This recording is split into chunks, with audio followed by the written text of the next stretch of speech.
Ik ben begonnen met skiën hier in de Westerheen. Op mijn sexte, en ik denk dat ik 2-3 jaar later ben ik in Schaats op de Orenbaan in Ljout. Die 200 meter baan.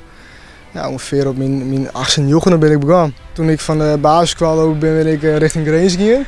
Bij ijskate, 6 jaar lang zitten in Grains. Combinatie squallen en sportdingen. Vanuit daar troon naar Friesland aan. Het ETC in Friesland en vanuit daar nou de stap naar Jumbo. Ja, dat was weer echt heel leuk. Ik mocht daar de teampursuit 500 meter rijden en de maastart. Ja, het was een heel mooi toernooi, vooral de teampursuit met zijn training ging gewoon heel goed. Ja, de 500 meter ging dan voor mijn eigen ervaring ietsjes minder, maar dat had je in een toernooi. De master ging echt net helemaal top, maar de teampursuit had wel een mooie treden medaille. Een mooie treden worden, dus dat was wel echt heel mooi.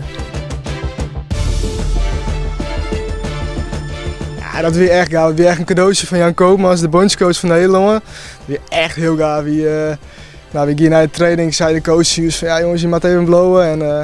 En toen vertelden ze het en we stien echt met een move tussen steeds. Maar echt onbeschreven, echt heel gaaf.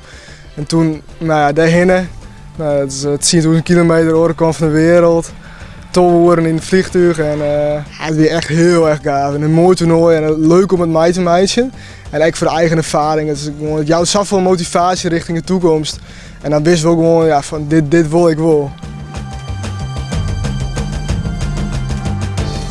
Nou, we hebben wel enkele teamtrainingen natuurlijk wel op de Eurometer Oosten. Maar we hebben ook gewoon de schema's hebben en de faciliteiten hier ben goed. Ik ga krachttraining, kijk tussen skiën hier, wielrennen, dus gewoon goed uit.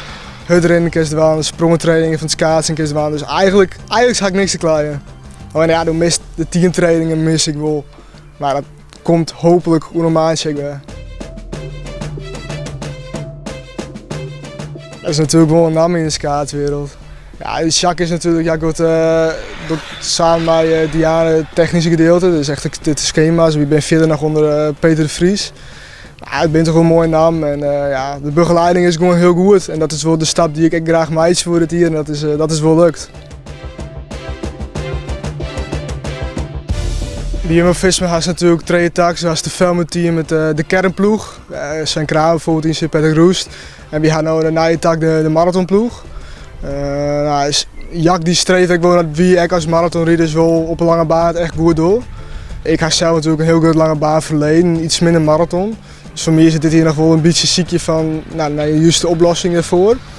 Het streven is wel de marathon, maar voor mij in de toekomst wil ik wel heel graag richting de kernploeg.